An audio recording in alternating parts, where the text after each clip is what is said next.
HOA built on my farmland, but FBI was recording the whole time. You ever sit back and watch a bunch of smug suburban bullies dig their own grave with cameras rolling?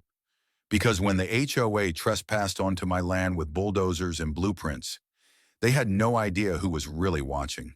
Let's rewind. Name's Carter Briggs. 42, third-generation farmer. I own 87 acres on the edge of town. Been in the family since before the interstate existed. Corn, alfalfa, soy, you name it. My dad fought for this land. His dad died on it. And me, I was never going to be the guy who let it go.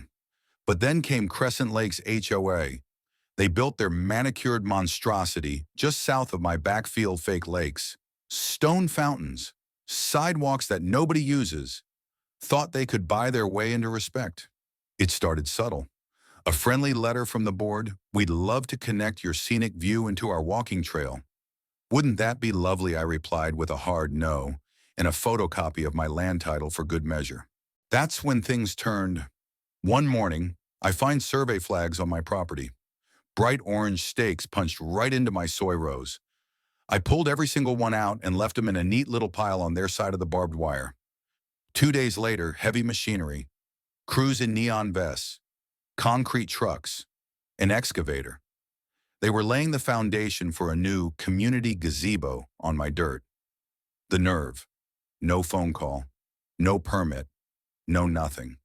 Just assumption, entitlement, HOA madness. Now here's the twist. While they thought they were building a gazebo, the FBI thought they were laundering money. Yeah, I know, sounds crazy, but I'd been working with a federal task force for months. See, this HOA.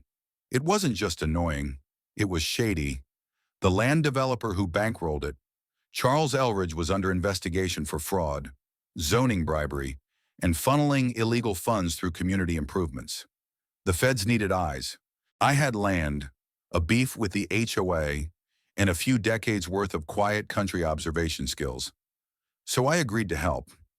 We installed high-res motion cams in my irrigation pipes, a drone pad hidden in my silo, and inside my barn, a live feed room wired straight to a federal surveillance team parked half a mile away in a gutted horse trailer. So when those machines crossed the line, the FBI was already rolling. We had footage of HOA execs giving verbal go-aheads on trespassing, construction foremen saying we were told permits weren't a concern, Karen Wexler, the board president, laughing on a Zoom call about how farmers don't read the fine print. That footage gold. I didn't confront them. I let them build. Let them pour that slab. I even offered lemonade to one of the workers. Then, right as the ribbon-cutting date got announced, boom, warrants. FBI rolled up in 7 black vehicles. Agents swarmed the gazebo like ants on a picnic. Whole board was arrested or detained. They found cooked books, fake invoices, and a slush fund disguised as pet waste management that traced back to Elridge's offshore accounts. Karen handcuffed in front of the community fountain she installed with embezzled funds. Her little HOA clipboard fell right into the koi pond. Beautiful. And me, I didn't even blink. The footage I'd gathered got me a formal commendation from the Bureau. The gazebo was torn down the next week, concrete busted up and hauled away at their expense. Today, that patch of land's growing sunflowers. Bright, tall, unbothered.